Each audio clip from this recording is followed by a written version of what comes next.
E aí pessoal, tudo bem com vocês? Estamos aqui mais uma vez para aquele momento de perguntas e respostas, no qual estou tentando responder aí as perguntas de vocês. E a pergunta de hoje foi mandada por um inscrito aqui do canal, o JP Gamer. Abração aí, muito obrigado pela pergunta que você mandou. E vamos ver qual é a pergunta dele? Você acha que as pessoas cruéis da história, que eram cristãos como Godofredo de Bouillon, que matou várias pessoas, muçulmanos, judeus, tudo pela igreja lá na época das cruzadas, ele poderia ir para o céu, já que por mais que ele fosse cruel e matava pessoas, era em prol da Igreja Católica. Não pergunto apenas sobre o Godofredo, mas no geral pelas pessoas que participaram e mataram pessoas pela Igreja. Muito bem, JP Gamer, sua pergunta muito longa e achei bem interessante aí a pergunta dele, tá dentro daquele contexto lá medieval, lá das cruzadas, enfim, da Guerra Santa. E ele quer saber não apenas sobre Godofredo, mas dentre todos os cristãos que participaram lá das cruzadas, houve mortes, atrocidades, enfim, se tais pessoas, né, que mataram em nome da igreja, né, a pedido da igreja, enfim, se tais pessoas foram para o céu. Pergunta interessante e difícil de responder, uma vez que estamos falando das cruzadas, e as cruzadas é aquilo que entrou para a história como aqueles movimentos, né, que tinha a ver com a Guerra Santa, onde temos de um lado lá os muçulmanos que invadiram lá as terras onde os cristãos habitavam, principalmente ali as terras da Palestina, e essa invasão, ela ocorreu, claro, como qualquer outra invasão, ela acontece de forma atroz, os caras entraram, mataram muita gente, torturaram muitos cristãos. E aí a Igreja Católica, né, ela vai se organizar e vai convocar vários cristãos então para a Guerra Santa, para a retomada das terras que um dia pertenceu aos cristãos, e claro, também como uma espécie de vingança, né? Porque muito cristão morrendo aí nesse contexto. A partir daí temos as cruzadas, ou como era conhecida, as peregrinações santas, as guerras santas.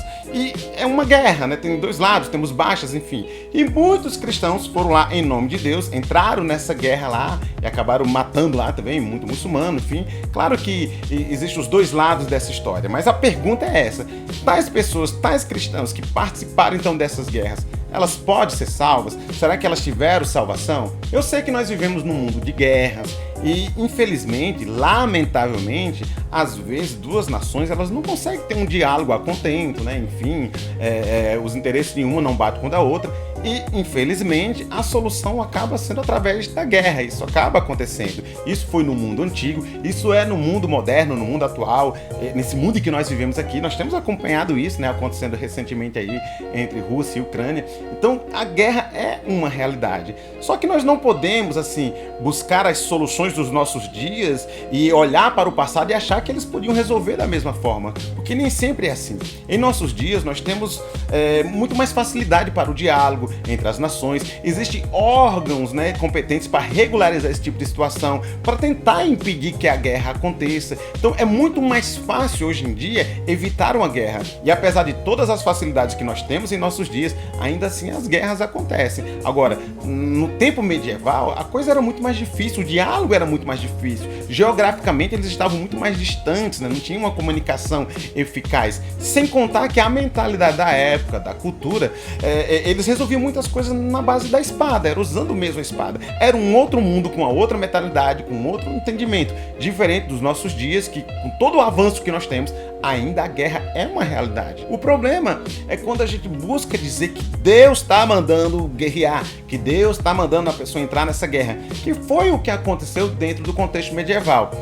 O Papa Urbano II, ele que convocou lá, ele começa lá a primeira grande cruzada, né? E uma das coisas que era ditas por ele, e isso aí tá você pode pesquisar aí no Google, você vai encontrar isso. Uma das coisas que eram ditas por eles na época é que essa guerra santa era da vontade de Deus. Os cristãos foram convocados a guerrear em nome de Deus. E aí vejam só, os caras saem numa batalha aí em nome de Deus, e o que era dito para muitos deles, para poder realmente atrair o máximo possível de cristãos para a batalha, é que aqueles que aceitassem a guerra santa, eles teriam um lugarzinho no céu. Já estava tudo garantido para eles. Então imaginei uma sociedade repleta de pecadores, muitas dessas pessoas não conseguindo cumprir as normas da igreja, acreditando que iam para o inferno. Agora tem uma proposta muito boa, né? Ó, venha lutar aqui em nome da igreja e seu lugarzinho já está no céu. Então claro que teve aí uma adesão muito grande de muitos cristãos que foram lá nessas batalhas. Inclusive, até dizer não para isso era meio que se condenar ao inferno. Então o cara tinha uma chance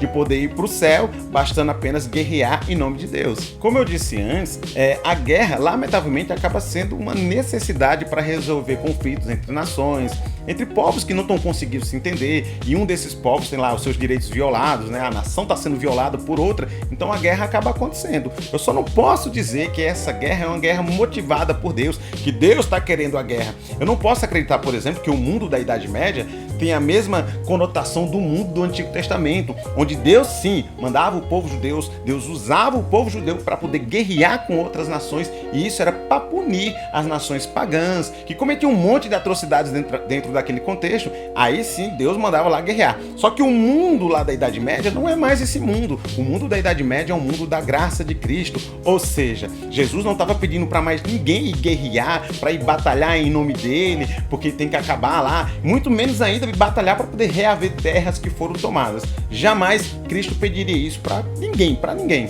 Então, logo, a guerra é uma realidade, mas jamais podemos dizer Deus está mandando guerrear. Ainda mais dizer, como era dito lá na época, que quem fosse guerrear tinha a salvação por certo, estava lutando em nome de Deus. É como se Deus estivesse dizendo, vão lá e cometam as atrocidades que vocês estão cometendo e tá tudo certo. Até porque eram atrocidades sim que aconteciam. A história vai nos dizer, por exemplo, que muitos dos cristãos acabavam cercando lá uma cidade, sitiando uma cidade, e ficavam por dias sitiando ali aquela cidade, até todos os recursos daquele lugar se esgotarem e as pessoas começarem a morrer de fome. A história vai contar também que muitas vezes eles encontravam crianças ali desnutridas, chorando ao lado dos corpos dos pais que morreram de fome, e aquelas crianças também estavam prestes a morrer porque foram sitiadas, não tinham recursos para sobreviver. Morriam pais, morriam mulheres, morriam crianças. Muitos desses nem estavam diretamente ligados à guerra, eram vítimas de uma guerra e, no caso, os cristãos acabavam matando também. Como cristão, todos nós podemos ser convocados para uma guerra.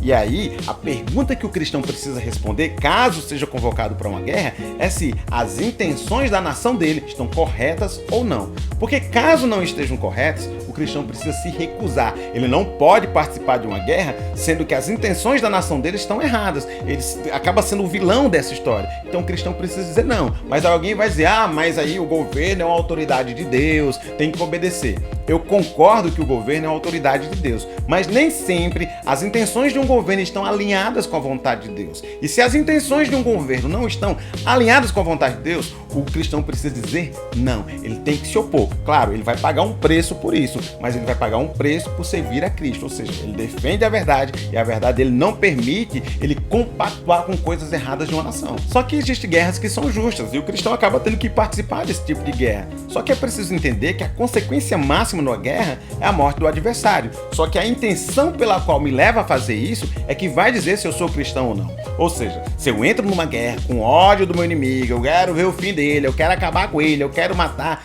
sinto prazer nisso, então eu tenho que rever se de fato eu sou cristão.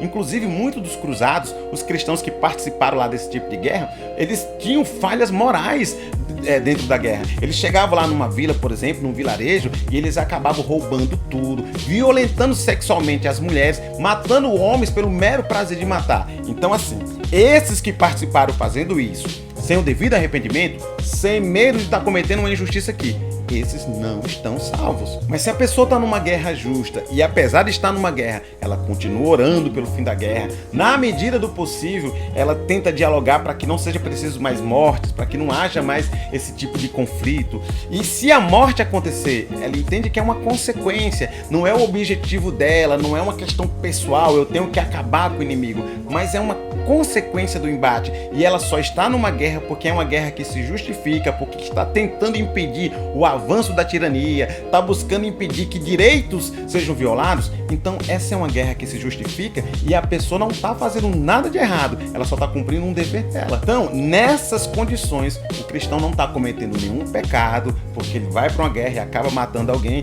Ele não está fazendo nada de errado, ele só está cumprindo um dever. Então jamais eu posso dizer que nessas condições uma pessoa vai para o inferno. Então ele é um cristão, ama Cristo, mas guerra é uma realidade do nosso mundo, e se isso acontecer entrando pelo motivo justo, pelo motivo correto, então tal pessoa não tem nenhum problema com Deus, ela não vai para o inferno por conta disso. E os cristãos que participaram das cruzadas estão no inferno? Estão no céu? Assim, não dá para responder. O que podemos dizer por certo é que não existe guerra em nome de Jesus. Matar em nome de Jesus, isso não existe. Isso por si só já é um erro. Agora, eu não posso julgar individualmente cada um.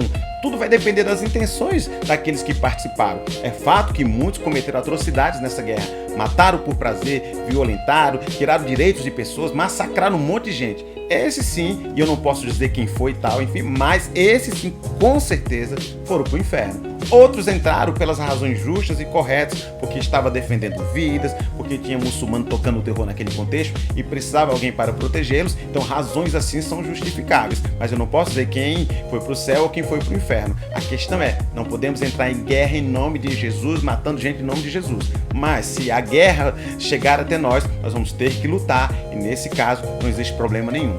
Então é isso, pessoal, não sei se respondi a contento, é um assunto complicado, não dá para responder isso em um vídeo só, mas eu estou aberto ao debate, para você continuar aí questionando e a gente tentar aí aprofundar mais aí a temática, e aí também mande outras perguntas de outros assuntos que eu vou tentando responder aqui. Muito obrigado por estar aqui conosco, grande abraço para vocês e até a próxima, valeu!